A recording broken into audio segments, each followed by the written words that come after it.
Deus. Paz do Senhor, igreja. Pegue sua Bíblia, por gentileza.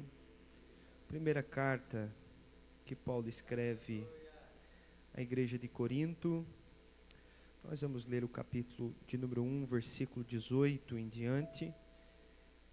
Temos alguns versículos para ler, mas vai dar certo. Amém? Que bom estarmos aqui. Pastor Joel, aqui na Assembleia de Deus de Lauro Miller, Pastor Joel Comel, presidente, que Deus abençoe, aos demais companheiros que nós conhecemos, o Rubinho, vice-presidente, que Deus abençoe, aos demais companheiros, pastores, toda a igreja do Senhor. Hoje minha esposa veio comigo, é chuva, pastor, muita chuva, mas deu certo, chegamos aqui, amém? Glória a Deus. Você achou o texto sagrado? O texto diz assim: porque a palavra da cruz é loucura para os que perecem, mas para nós que somos salvos é poder de Deus. Porque está escrito: destruirei a sabedoria dos salvos e aniquilarei a inteligência dos inteligentes. Onde está o sábio? Onde está o escriba? Onde está o inquiridor deste século? Porventura não tornou Deus louca a sabedoria deste mundo? Pois visto que na sabedoria de Deus o mundo não conheceu a Deus pela sua sabedoria, aprove a Deus salvar os crentes pela loucura da pregação. Porque os judeus pedem sinais e os gregos buscam sabedoria, mas nós pregamos a Cristo crucificado, que é escândalo para os judeus e loucura para os gregos. Mas para os que são chamados, tanto os judeus como os gregos, lhe pregamos a Cristo, poder de Deus e sabedoria de Deus. Porque a loucura de Deus é mais sábia do que os homens, e a fraqueza de Deus é mais forte do que os homens.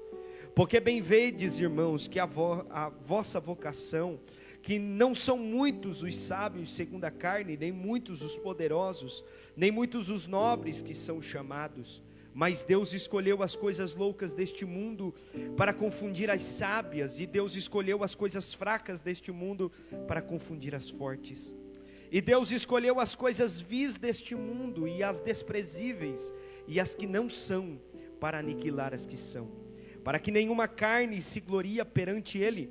Mas vós sois dele em Jesus Cristo, o qual para nós foi feito por Deus sabedoria e justiça, e santificação e redenção. Para quê? Como está escrito: aquele que se gloria, glorie-se no Senhor. Se assente adorando o nome do Senhor. Visto que é um culto de ensinamento da palavra de Deus, nesta tarde Deus me trouxe à memória esse texto e me lembrou um pouquinho sobre a igreja de Corinto. A igreja de Corinto era uma igreja bem completinha, uma igreja bem estruturada fisicamente na terra, uma igreja que também, falando sobre dons espirituais, era referência, uma igreja que tinha dons, uma igreja bem organizada, uma igreja bem localizada, uma igreja pronta para dar certo, porém estava dando errado. E por que estava dando errado? A igreja perdeu um dos grandes princípios. Se você olhar o capítulo 1 da igreja de Corinto, você vai ver Paulo já tentando no seu primeiro capítulo trazer a igreja para o trilho novamente, porque a igreja estava fora do trilho. Eles estavam se discutindo para saber quem era o maior entre eles.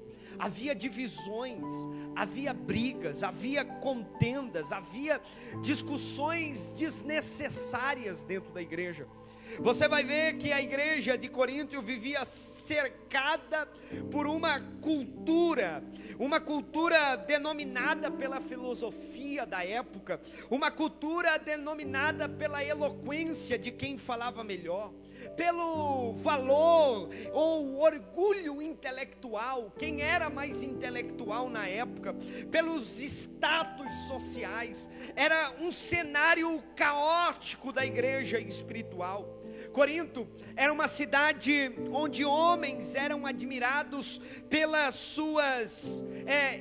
seus modos de falar. Eles eram admirados por exaltar líderes, por criar divisões. Eles eram admirados porque eles sabiam. Eles eram admirados pela forma que falavam. No entanto, a tragédia da mentalidade deles estava causando divisões dentro da igreja, estava causando problema, estava tendo problemas espirituais. E é onde que Paulo começa a trazer e a escrever um dos textos mais profundos das Sagradas Escrituras.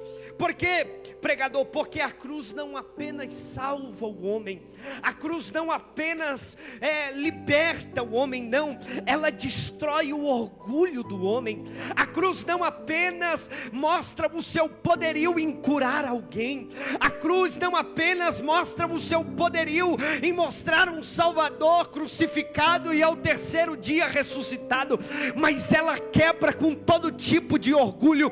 Quando olhamos para a cruz, começamos a perceber quem somos. Quando olhamos para a cruz, começamos a perceber que realmente não somos exatamente nada. Quando olhamos para a cruz, nós percebemos que necessitamos e que precisamos de Jesus todos os dias. Quando olhamos para a cruz é o lugar onde a sabedoria humana ela começa a enfraquecer, e a autossuficiência ela morre, e a glória de Deus começa a mostrar para nós que só Cristo e Deus deve ser adorado. A cruz ela humilha o homem para exaltar a Cristo. E é isso que Paulo vai dizer no versículo 18. Paulo vai dizer: porque a palavra da cruz é loucura para os que perecem, mas para nós que somos salvos é poder de Deus. Observe que Paulo chama o evangelho de a palavra da cruz. Observe então que o cristianismo não nasce daquilo que Corinto estava pregando. O que Corinto estava falando? Olha, as grandes coisas dentro da igreja, as grandes coisas que acontecem entre nós, é o muito bem falar, é a filosofia humana. Mas Paulo acaba com isso e diz assim: o cristianismo não nasce de uma filosofia. O cristianismo não nasce de uma especulação humana, de um raciocínio intelectual, de uma inteligência humana. Não. Ele nasce de um acontecimento histórico. Qual pregador? Jesus Cristo sendo crucificado. Paulo não está olhando para Corinto e apresentando uma teoria, uma ideologia, um sistema filosófico, não. Paulo está olhando para Corinto e está apresentando um Salvador crucificado, um Salvador que morreu na cruz, mas ao terceiro dia ressuscitou. E como já disse o pregador que me antecedeu aqui, o significado da cruz no mundo antigo era vergonhoso. No Império Romano, a cruz era um símbolo de vergonha, humilhação, sofrimento, maldição, rejeição. A crucificação era reservada para quem? Para os escravos. Para quem mais, pregador? Ela era reservada para os criminosos, para os rebeldes. Era para eles a cruz. E para os judeus havia outro problema.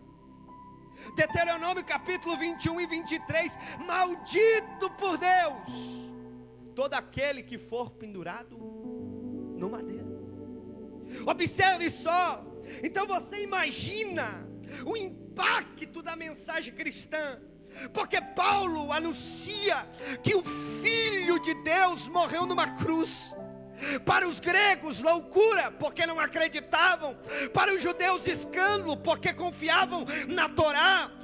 Mas Paulo, ele afirma que é exatamente aí que está o poder de Deus. É exatamente no escândalo para o grego, e para os judeus escândalo, e para os gregos loucuras. É exatamente aí que estava o poder de Deus, porque o mundo estava enxergando a derrota no Calvário, mas Deus estava enxergando a redenção. Deus estava enxergando o perdão dos pecados da humanidade.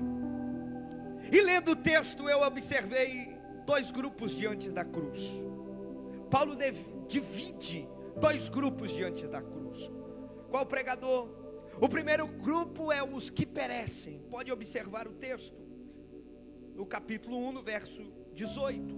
A cruz é loucura para os que perecem. A palavra da cruz para os que perecem.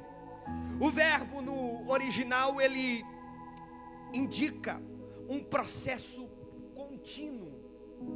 Paulo está dizendo, essas pessoas já vivem em um estado de perdição espiritual. Eles não compreendem, eles não entendem, eles rejeitam a verdade, eles confiam em si mesmo. E já disse Jeremias: maldito do homem que confia no homem. E esse maldito do homem que confia no homem não é eu confiar aqui no companheiro, no Diego. É Diego, né? Acertei, né? Não é eu confiar nele, não é isso. Quando Jeremias está dizendo maldito do homem que confia no homem, ele está dizendo maldito do homem que confia em si mesmo. O tanto que o mesmo Jeremias vai tratar sobre as intenções do coração, que ele vai dizer que o coração do homem, ele é enganoso. E Paulo está dizendo, esses que perecem são homens que confiam a si mesmo, são homens que endureceram o seu coração, que não acreditam mais na verdade do Evangelho, que resistem o Evangelho. E quanto mais rejeitam a cruz, mais cego espiritual se tornam. E tem tanta gente que está perecendo, e tem tanta gente que está rejeitando a cruz, tem tanta gente dentro dos nossos templos achando que pode alguma coisa, que sabe alguma coisa, que consegue alguma coisa. Eu vim de Criciúma para dizer uma coisa para você: olhe para a cruz e deixe que o seu coração fique quebrantado aqui esta noite, porque se não fosse a cruz, eu e você não estaríamos aqui esta noite. E deixa eu dizer uma coisa para você que eu anotei aqui, é muito forte. Quem rejeita a cruz não permanece neutro. Aliás, no Evangelho não tem lugar neutro. No Evangelho, ou você está no céu, ou você está no inferno. Quem rejeita a cruz não permanece neutro. Quem rejeita a cruz caminha em direção à perdição, caminha em direção ao fracasso. Mas esta noite faça igual os discípulos, esta noite faça igual a mãe de Jesus, que o texto vai dizer que quando Jesus estava na cruz do Calvário, eles estavam aos pés da cruz, entendendo que ali não estava morrendo um filho carnal, mas estava morrendo o Filho de Deus, aquele que tirou o pecado do mundo. Paulo fala do primeiro grupo e Paulo fala do segundo grupo. Qual o segundo grupo, pregador? O segundo grupo é os que são salvos. Para nós, Paulo diz, para nós que somos salvos. E a salvação, irmão, ela possui 3 dimensões que a cruz proporcionou para nós. Qual, pregador? A primeira, no passado. Quando Cristo morreu na cruz, nós fomos, a igreja do Senhor foi justificada. Paulo vai dizer em Efésios capítulo de número 2, versículo 1: nós estávamos mortos pelos nossos delitos e nossos pecados. Correto? Foi isso, essa era a nossa condição. Quando Cristo morre na cruz, o sangue é vertido, Ele traz o direito de nós sermos justificados. Você poderia se prostituir, você poderia estar no mundo das drogas, você poderia ter matado alguém, mas quando o sangue de Cristo te alcançou, o diabo não pode mais te acusar, porque o sangue de Cristo te justificou. Aleluia, não tem mais como ele acusar, porque Cristo morreu na cruz do Calvário. Então no passado nós fomos justificados, a igreja foi justificada. No presente estamos sendo santificados.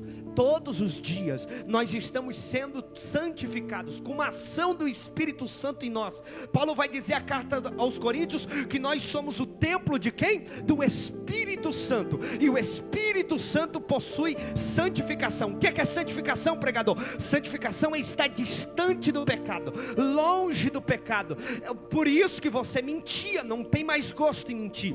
Por isso que você roubava, não tem mais gosto em roubar. Por isso que você adulterava, não tem mais gosto em adulterar. Por quê? Porque no presente o sangue de Jesus derramado naquela cruz gera em você, através da pessoa do Espírito Santo, santificação. Abri um parênteses aqui: por isso que crente que vive na velha vida é porque não nasceu de novo e não está sendo santificado. Porque todo crente que é nascido pelo sangue do Cordeiro, ele vive em santificação. Terceiro, futuro. A Bíblia diz que nós seremos glorificados. A cruz não apenas começa na vida cristã, ela é o centro da vida inteira. Observa, nós fomos justificados, somos santificados e seremos glorificados. Você não entendeu? Nós somos justificados, nós somos santificados e seremos glorificados. A Bíblia diz que este corpo, aleluia, será glorificado. A morte que aconteceu lá no Guatá, quando formos glorificados, não teremos mais isso. A dor que você sente, a tristeza que você sente, a angústia que você sente, a tentação que você sente, quando você olha para a cruz, você diz: eu tenho algo a receber da parte do meu Pai, da parte de Cristo, eu serei glorificado. Então o crente não apenas começa na cruz, ele vive diariamente debaixo dela. E aí Paulo vai falar sobre esta cruz, e ele começa a destruir toda a sabedoria humana que Corinto estava pregando. Paulo, ele cita Isaías 29 para mostrar que Deus sempre confrontou o orgulho humano desde a sua essência. Até no céu, quando um tentou ser orgulhoso, ele jogou de lá para baixo e acabou com tudo. Então, Israel, se você olhar para o Velho Testamento, você vai ver que Israel possuía o que? Religião. Israel possuía mais o que? Tradição. Israel possuía cerimônias, conhecimento, mas o coração estava o que? Distante de Deus. O problema nunca foi a falta de religião. Aliás, a religião até é saudável. A palavra religião quer dizer religar. Não é pecado você ser um religioso, não. Mas deixa eu te dizer uma coisa: essa religião não pode ser orgulho para você. O que tem que ser orgulho para você é a cruz. É quando você olha para a cruz. Por isso que tem um monte de gente dentro da igreja brigando por causa de religiosidade. Se pode isso, se pode aquilo, se isso é pecado, se isso não é pecado. Irmão, já passou esse tempo. O tempo agora é nós olharmos para a cruz e observarmos que a palavra da cruz é poder para salvar, é poder para curar, é poder para transformar. Orgulho espiritual.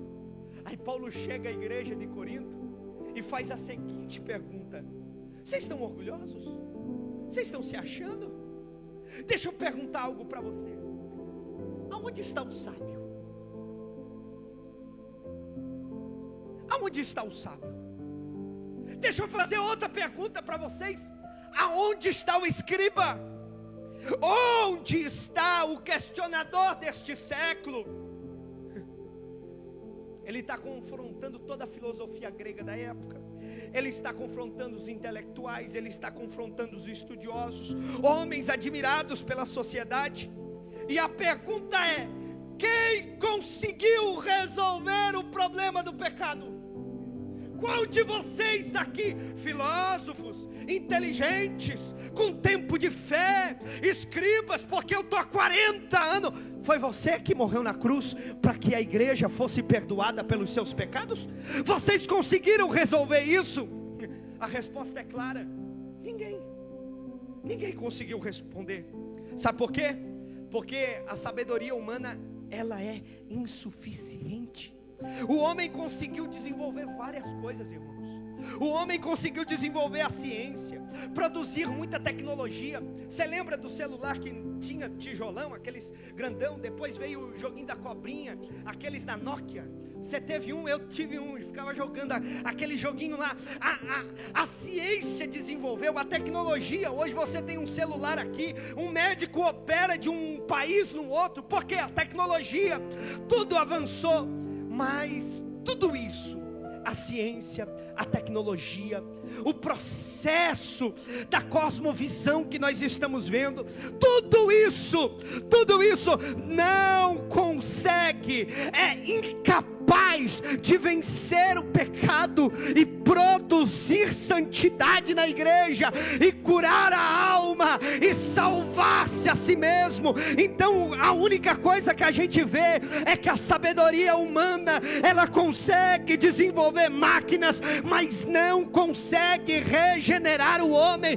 Mas quando Cristo foi crucificado na cruz do Calvário, e Paulo diz que esta mensagem é poderosa, é porque esta mensagem tocou naquilo que o teu médico não toca, naquilo que o teu psicólogo não toca, naquilo que o homem mais religioso da terra não toca. O que, pregador? Na tua alma, teus pecados foram perdoados. E se você pode levantar a sua mão e glorificar a Deus por isso aqui nesta noite. Aleluia. Paulo volta ao tema central daquilo que ele está querendo passar para a igreja. O que é, pregador? Ele diz: nós pregamos o Cristo crucificado. Nós não pregamos Apolo, nós não pregamos Cefas. Vocês estão se discutindo de quem é de quem? Não, nós pregamos o Cristo crucificado. Paulo mostra que Deus escolheu salvar homens, sabe pelo quê?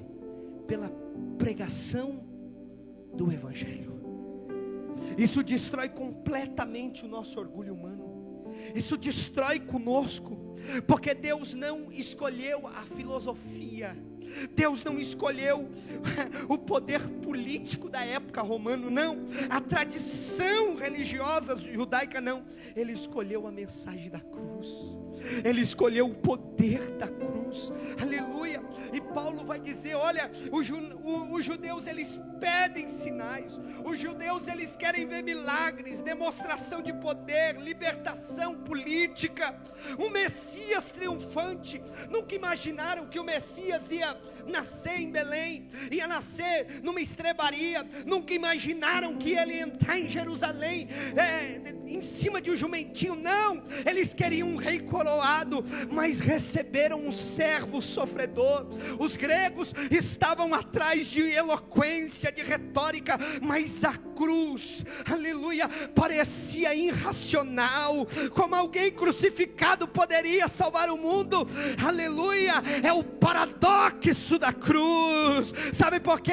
Porque aquilo que o mundo chama de fraqueza, vergonha, derrota, Deus chama de poder, de vitória, de salvação. O que é que você está dizendo, pregador? Eu estou dizendo que foi na cruz do Calvário que Cristo venceu Satanás, aleluia, que satisfez a justiça divina, que derrotou mudou o pecado, que reconciliou o pecador com Deus.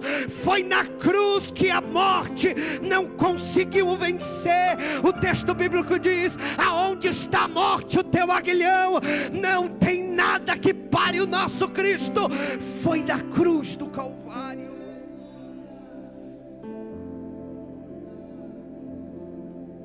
E olhando para tudo isso, nós vimos na igreja atual, na igreja moderna, o mesmo perigo de Corinto. Quando eu olho para os dias de hoje, eu vejo altares substituindo a pregação da palavra por entretenimento.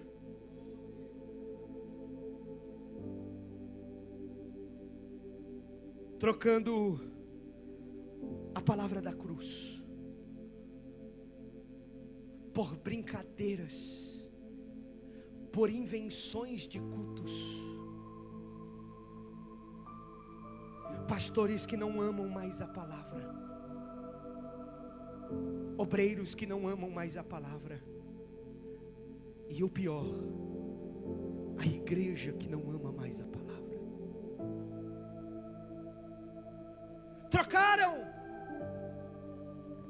Trocaram por mestres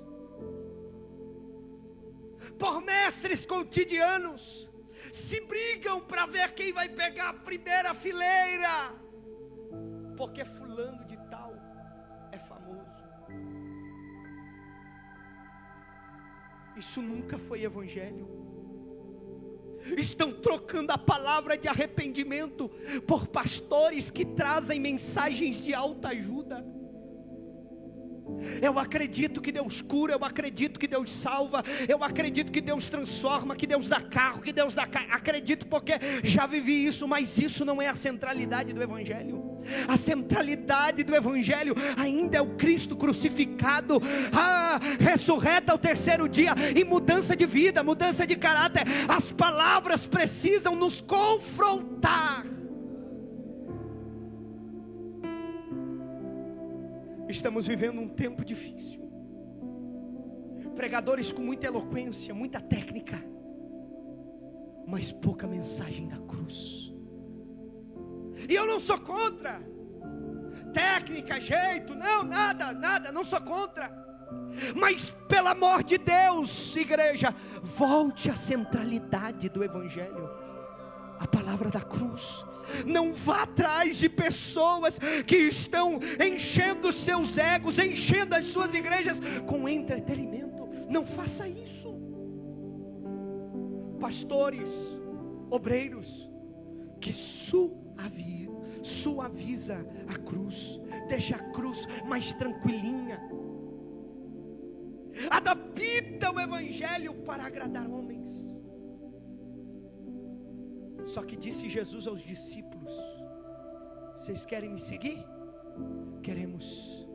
Então vocês vão fazer o seguinte: a primeira coisa que vocês precisam fazer é negar a si mesmo e tomar o quê? A cruz. Qual é a nossa missão como igreja? Qual é a minha missão hoje, como pastor de uma igreja? Qual é a minha missão? Trazer profetas para enganar o povo, trazer pessoas para lotar os templos e dizer: olha, minha igreja está cheia, está lotada, e assim diz o Senhor, e Deus não falou nada. Não. A minha missão como um líder, a sua missão como igreja, é pregar o Cristo crucificado. Aleluia. Uma igreja que abandona a cruz pode até crescer em público, mas enfraquece diante do Deus que está entronizado. Nós não podemos deixar a palavra da cruz, nós não podemos abandonar abandonar o evangelho verdadeiro, santo. Pelo amor de Deus, é um clamor de um jovem pregador para a igreja de Lauro Miller aqui esta noite. Você crente que gosta de escola dominical, que gosta de culto de ensino, que gosta de curso teológico, que gosta da palavra, pelo amor de Deus, abre a tua boca e pregue o Cristo crucificado.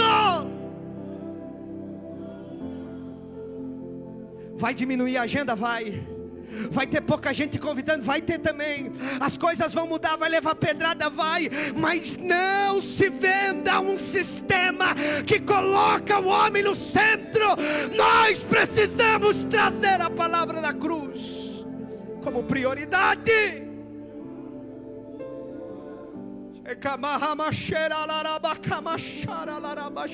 Porque foi essa palavra que nos transformou, porque foi essa palavra que nos curou. O Gabriel não sabia falar, eu não era nem para estar aqui, mas foi esta palavra que me alcançou, e por isso que eu não posso fechar a minha boca diante daquilo que vejo.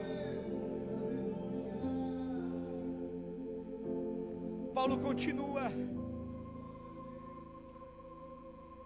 do versículo 26 ao 29, Paulo começa a quebrar com toda a sabedoria humana, e ele diz: Deus escolheu os improváveis, Deus escolheu as coisas fracas deste mundo. Paulo manda os coríntios observarem quem eles eram, e a maioria não era rica, não era poderosa, não era influente, não era admirada pela sociedade. E isso foi intencional quando Paulo fala. Sabe por quê? Porque a lógica é invertida no reino. O mundo valoriza a fama. Estou falando porque vivi isso há poucos dias na congregação. Estou num trabalho lá, pastor, mais um trabalho. Porque eu tenho o costume de trazer pregadores no congresso, pessoas que são mais mensagem da cruz. E aí chega na minha liderança e disse: já escolheu o pregador, meu filho? Não, tem fulano de tal. Não, eu acho que tu tem que trazer fulano de tal. Falei: pastor, mas quantos seguidores ele tem? Eu disse: o sangue de Jesus tem poder, sai do meu lado. Agora eu vou convidar mesmo. Porque a balança está errada. Quantas curtidas tem? Qual é o vídeo que viralizou? Pastor, esse pregador vai trazer gente. A fama. Qual é a influência? O mundo valoriza isso. Qual é a influência que o camarada tem? O dinheiro. Como que está a conta bancária dele? Como que é a aparência? Como que é o poderio dele na cidade? Mas Deus chega do lado da mulher samaritana, num poço que ninguém senta, e o Cristo senta e pergunta: você tem um pouquinho de água para me dar? E ela diz: olha, eu não sei o que tu está fazendo aqui do meu lado não. Eu sou o pregador do evangelho, eu sou o pregador da cruz, e eu sou o pregador que vou viver tudo o que eu estou pregando mesmo. O que? Eu não estou entendendo. Você não está entendendo mesmo, porque se tu soubesse quem era eu, não era eu que estava te pedindo água, era tu que estava pedindo água para mim. Todo mundo queria matar a mulher samaritana. Você se lembra da outra mulher que Jesus está escrevendo na praia, e ele está ajoelhado escrevendo lá na praia, bem tranquilo, e uma mulher jogada aos pés deles, e aqueles homens querem matar aquela mulher, mas Jesus fica no mesmo nível da mulher, não levanta para responder fariseu, porque Jesus não responde fariseu, Jesus arranca fariseu de perto. Ele olha para o fariseu e diz: aquele que não tem pecado, atire a primeira pedra contra. O que é que você está dizendo, Gabriel? Eu estou dizendo que Deus ainda escolhe aqueles que o mundo rejeita. Eu estou dizendo que Jesus ainda escolhe aqueles que a sociedade não dá valor.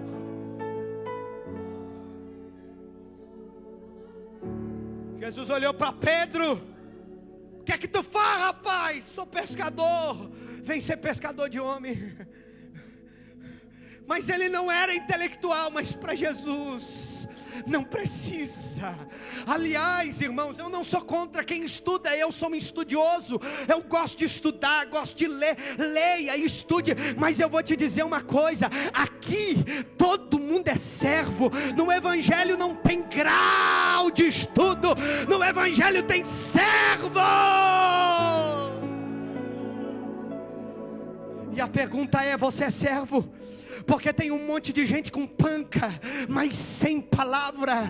Tem um monte de gente com panca, mas não quer ser mais servo. Tem um monte de gente com jeitinho. Fala muito bem, prega muito bem, mas eu ainda me lembro do Ticó, que não sabia falar, mas quando abria a boca, a glória de Deus descia. Feche os teus olhos, feche os teus olhos. Deus te escolheu. Deus escolheu pessoas aqui que estavam no mundo das drogas. Deus escolheu você quando ninguém te dava nada.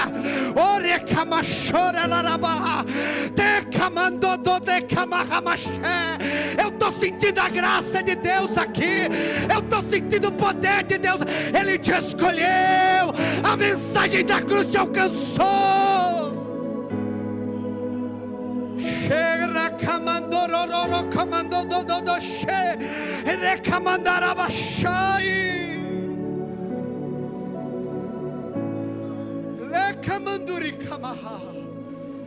Foi a mensagem da cruz que te alcançou. Foi a mensagem da cruz que te alcançou.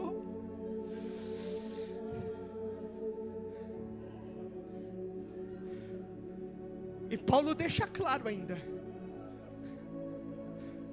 Paulo deixa claro. Paulo diz no 29 assim: para que nenhum. Sabe por que eu escolho esses? Era Paulo dizendo: sabe por que Deus escolhe esses? É para que nenhum se glorie. E quando eu abro a porta do meu apartamento, Rubinho, e entro para dentro, quando eu dirijo o meu carro, eu olho para mim e digo: seu infeliz, você não merecia nada disso. É para que não se glorie mesmo. Quando eu venho numa igreja linda desse ministro, eu digo: seu infeliz, seu miserável, tu não merecia isso. Mas a graça de Deus, tudo que tu tem é pela graça. Tudo que tu tem é pela graça. Tudo que tu tem é pela palavra da cruz. Ninguém chegará diante de Deus e dirá: eu mereci. Ninguém chegará diante de Deus e vai falar: eu fui bom o suficiente. Não. Tudo, exatamente tudo, é pela graça. A cruz, ela dá a sentença de morte do orgulho do homem. E aí no último versículo, para nós encerrarmos, Cristo, Paulo fala: Cristo se tornou para nós sabedoria, justiça, santificação e redenção. Cristo, Paulo chega no clímax do texto. Cristo não apenas oferece bênção, não, Ele é a provisão completa para o homem. Por quê?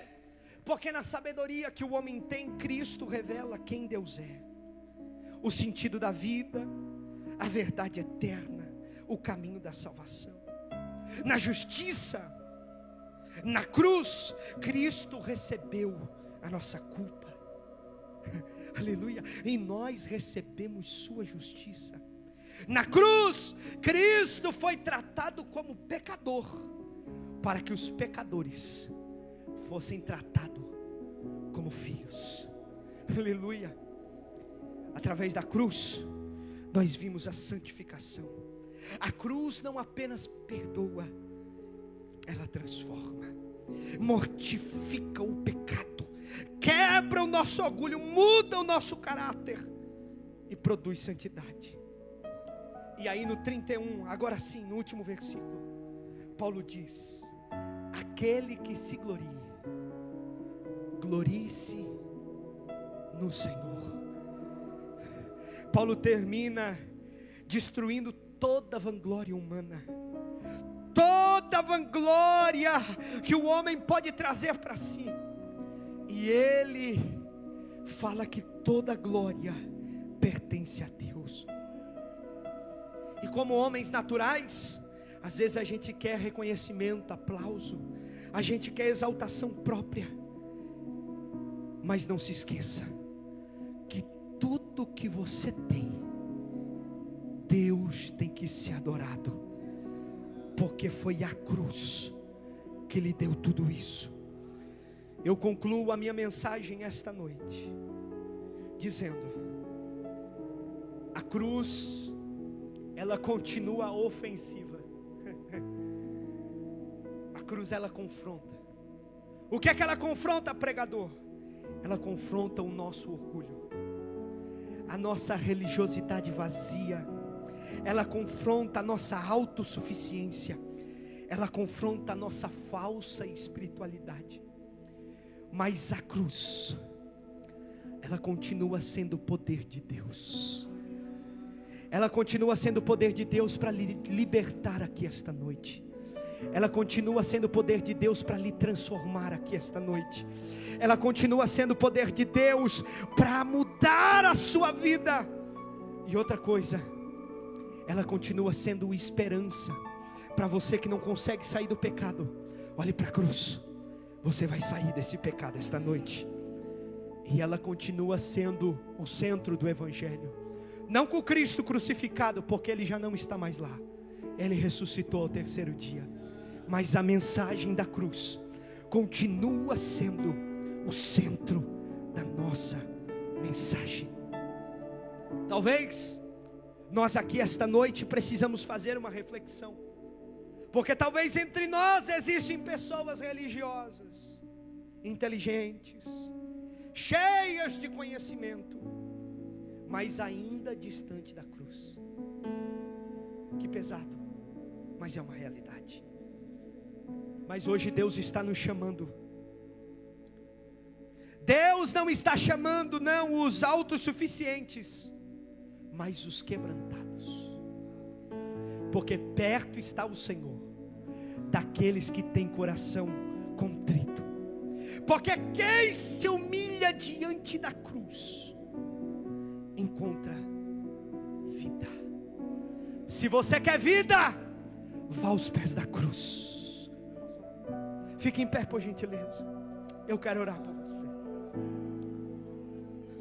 Você entendeu o que Deus ministrou aqui aos nossos corações?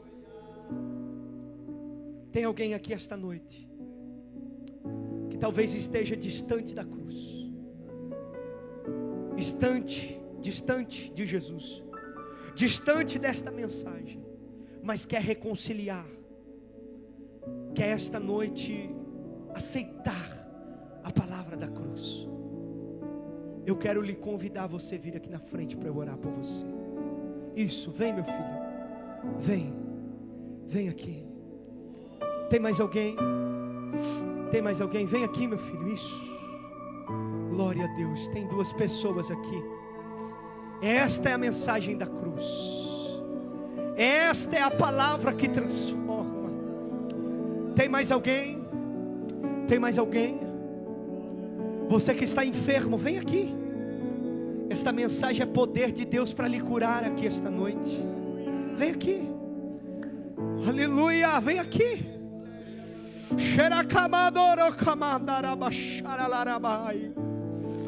Vem aqui.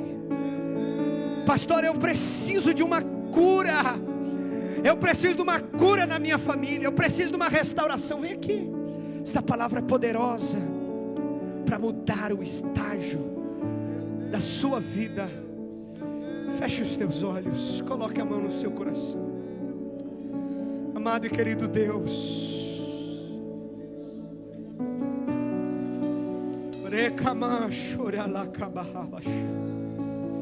entra, Senhor, com providência, Senhor, aqui esta noite.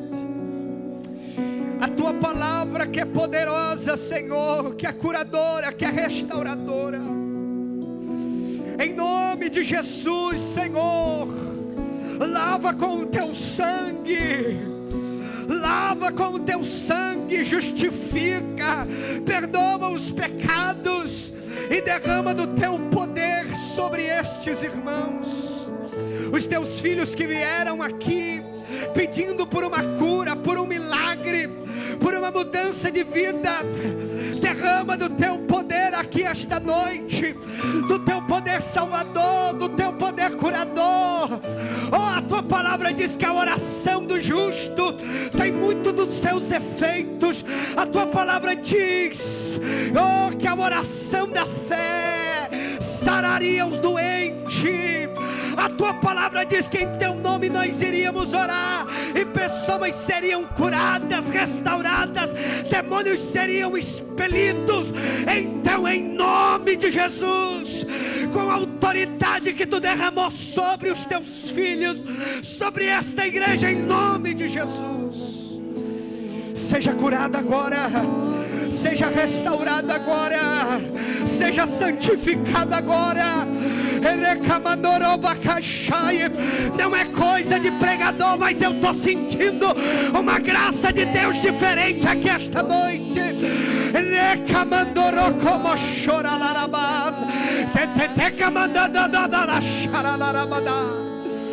Oh, bendito é o nome do Senhor. Oh, bendito é o nome do Senhor. Seja liberto dos teus vícios. Seja liberto agora, em nome